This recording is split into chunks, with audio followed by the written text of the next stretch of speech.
media group. Sherry, how are you? And you know what? You just have a blast doing a show with me, right? You never know who I'm going I to do. introduce you to, right? We I just, do, and Neil. we have Thank amazing you. guests. We both have such amazing contacts. That's what's so much I fun.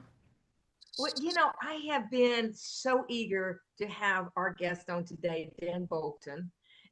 We met at a masquerade ball, and for hurricane victims, and he has such a oh my gosh, a story. I can't wait to hear it all because, and I know the audience is going to really appreciate it because it's about cancer. And Mhm. Dan, he grew up in Oklahoma City, got his Bachelor of Science in Chemistry, Master and PhD in Organic Chemistry, and started his real career at Bayer. And now he works at Eastern Chemical. But that's just kind of his backstory. But then he got cancer. And Dan, I'm gonna let you talk about that because it was a serious cancer. It wasn't something that was, it was benign or it was a big deal.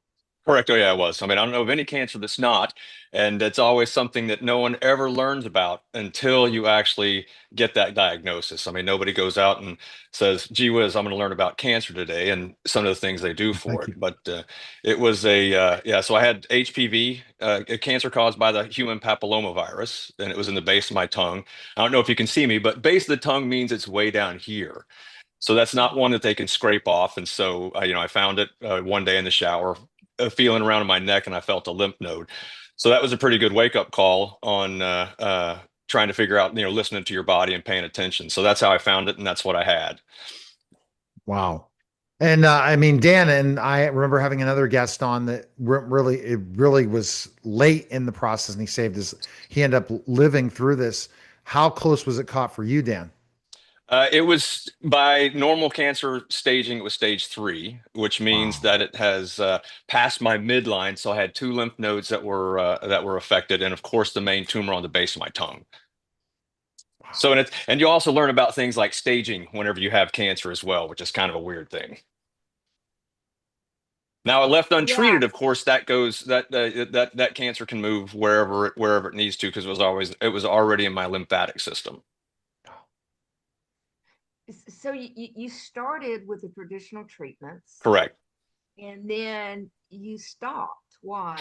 Well, I didn't stop. So that was an interesting one because that's always the thing that we talk about with cancer is that whenever you get the diagnosis, the first thing you want to do is like, man, how do I get it out of me? But and so that's what happened with me. I started with the traditional treatment of cisplatin from a chemotherapy's perspective, also with radiation. And radiation is a pretty rough thing, especially when it's on your neck because it gets so bad that you can't even swallow. I had to get a feeding tube. So I guess one of the benefits is I have an extra belly button now. I don't know if that's a good thing, but because that's where the feeding tube goes. But it's a really, really rough process, and they really rushed me into it. But then my wife got to looking around at other alternative treatments that were taking place, and came across a chemical called fenbendazole, and I started taking that probably about well over halfway through my normal treatment. And the cool thing is, well, I say cool, what we watched is that since I had that lymph node very prominent on my neck, and if any of the viewers want to see pictures of before and after, I took pictures to keep track of treatment progress and stuff like that. But the bad thing is whenever I was doing the traditional treatment, they said, don't look at that lymph node. Don't pay attention to it because by the time we get through all of this horrendous chemotherapy and radiation, it probably won't change. But whenever my wife found the Joe Tippin story, looking at fenbendazole as a alternative treatment, when I started taking that, within 2 to 3 weeks, that lymph node on my neck had decreased in size to almost nothing. So it was Wow. a Wow. dramatic change through that process. Now, and with that, I still take it today, and the oncologists were quite impressed on how fast that lymph node resolved itself. And today I am almost 7 years out, and I still take it every day, and I do not plan on getting cancer in the future. Hmm. That's I know, amazing, Wow. speechless. Sherry. That's amazing, Sherry. It is. It is. So my mother had cancer and Mhm. she had to go, she went through the traditional treatments and So after you started the traditional treatments and you got into these, and I'd love to like give the listeners like a spelling because I hear those words. I'm like, what? I Say, know, I wait, know. what? Yeah, but after you started this and it started working, did you Mhm. still continue with the chemotherapy? Unfortunately, I did. Now, I Yeah, shouldn't say unfortunately, because again, a people's treatment protocols is always up to the patient, right? And the hard part is that when it comes to cancer, it's always the what ifs that get you, right? Because it's like, well, what if I don't do this last treatment? What if I don't do this? Am I making a mistake for myself? Now, knowing what I do now, I would have done it differently, but we didn't even know about these things before I started. Because again, people don't do their cancer research until they already have the diagnosis. Right. yeah. And that's the hard part. No.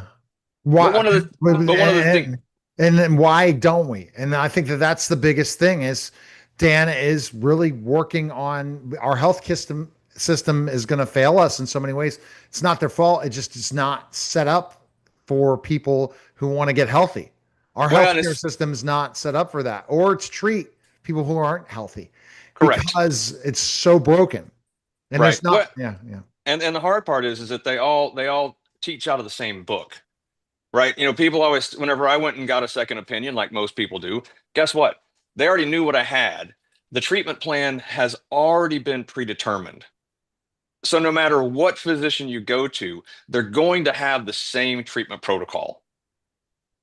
And that's the hard part. And so whenever I step up and say, well, I'm going to take fenbendazole, they're going to say, no, that's not in our protocol.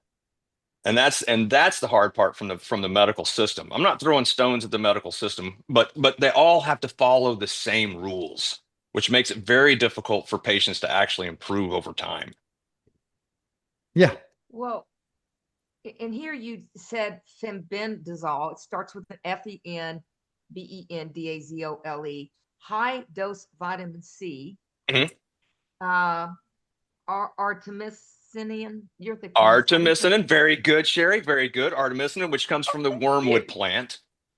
Yeah, and you had you use ivermectin. Where did you get these? Of course, people get the vitamin C Mhm.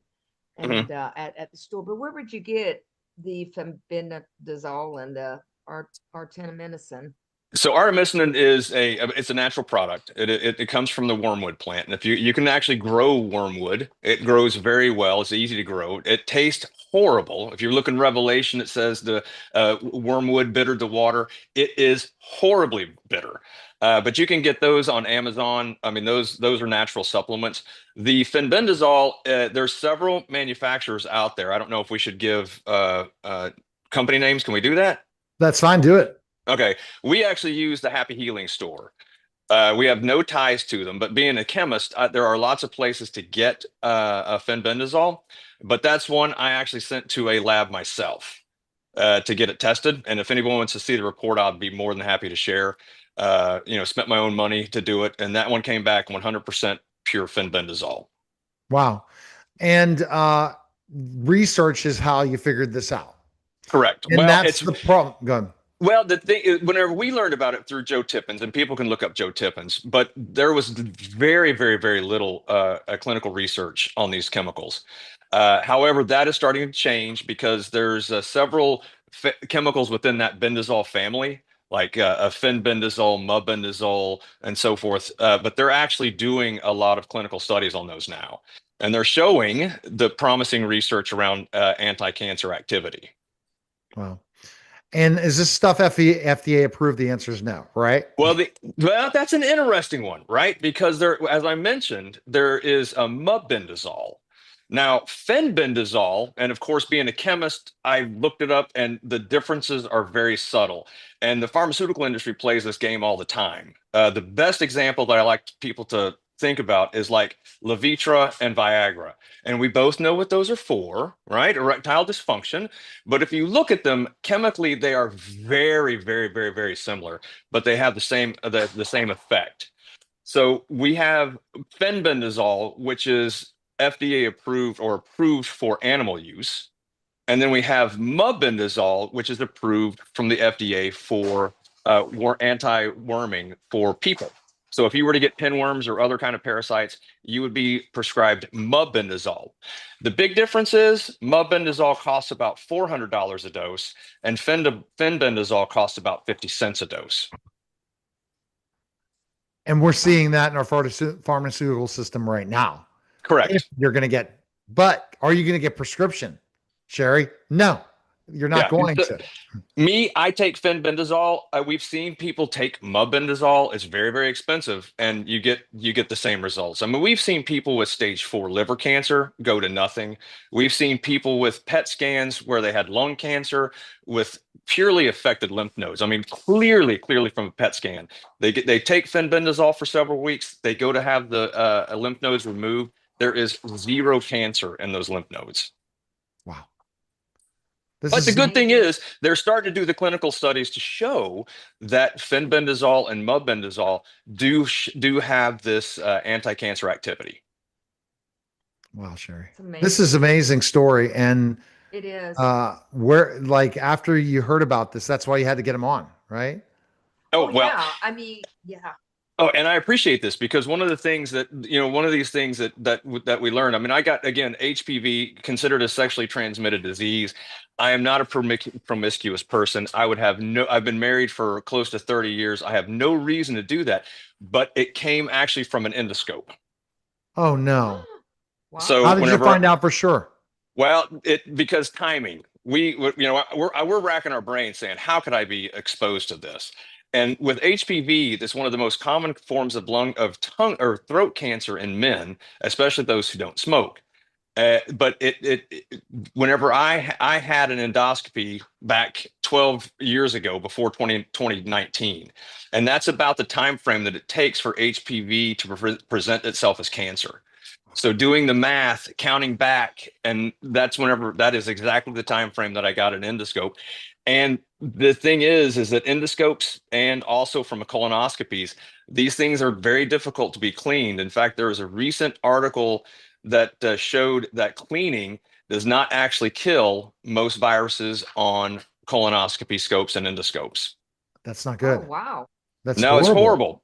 So I'm How sitting there can, saying, yeah. what's going to happen with this? Why do I get this? But one of the things where, one of our missions is coming back and telling people about this and saying, hey, you know what? There's no magic bullets. I'm never going to give people a guarantee. But the thing is, you can take fenbendazole. Me at 200 pounds, I could eat about 2 pounds a day and still be under the threshold from a toxicity perspective. So it's Wow. very, very non-toxic, and you're only taking maybe a teaspoon a day. So that's something we could go ahead and start taking for prevention, right? Hmm.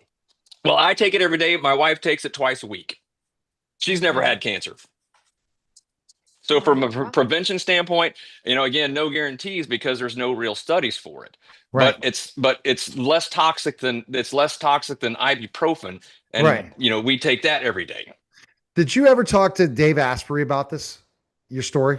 You should go Uh, back to Dave. Dave is the bulletproof coffee.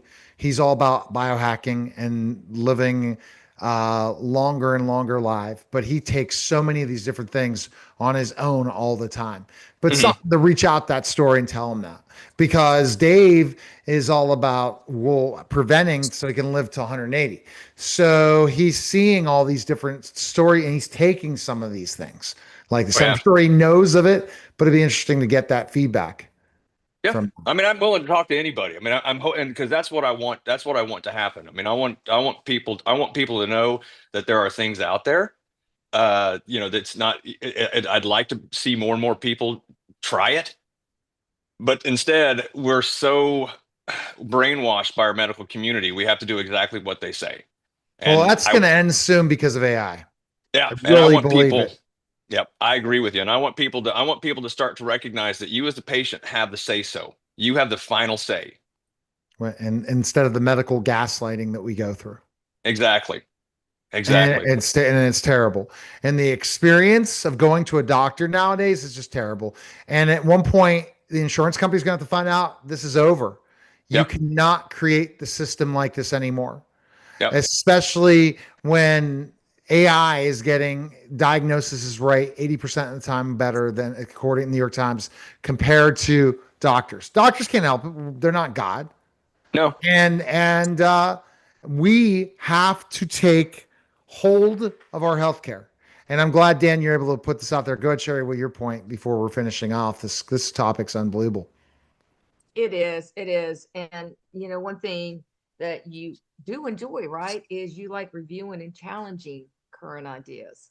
Oh, absolutely. I mean, I think that's one of the worst, one of the things that are out there. I mean, the way we make conclusions is so sometimes strange. You can go through the list. I mean, we go through the list on high fructose corn syrup, all the current thing with food additives, colorants, food dyes, and stuff like that. I mean, I'm glad that we're actually taking a step back and looking at these artificial dyes and really reviewing them. But people have to recognize that we have to change, Yep. right? I mean, nobody wants. I mean, I asked somebody the other day. They were bitching about or sorry if I shouldn't say that, but That's okay. Go ahead. complaining about red dyes. I said, would you ever buy a brown bottle of ketchup? Because that's what color ketchup is before they put the dye in it. And those Mhm. are things that we have to come across in our head and make the changes ourselves and saying, we don't want that.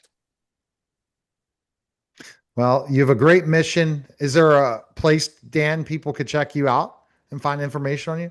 I don't have like a website or anything like that. So I kind of do this ad hoc, and we do it hopefully through word of mouth and stuff like that. But if it's something I probably should start, but I don't have anything right now. But they You can need to reach me start it. probably. They can probably reach me through you guys too, I would imagine. All right.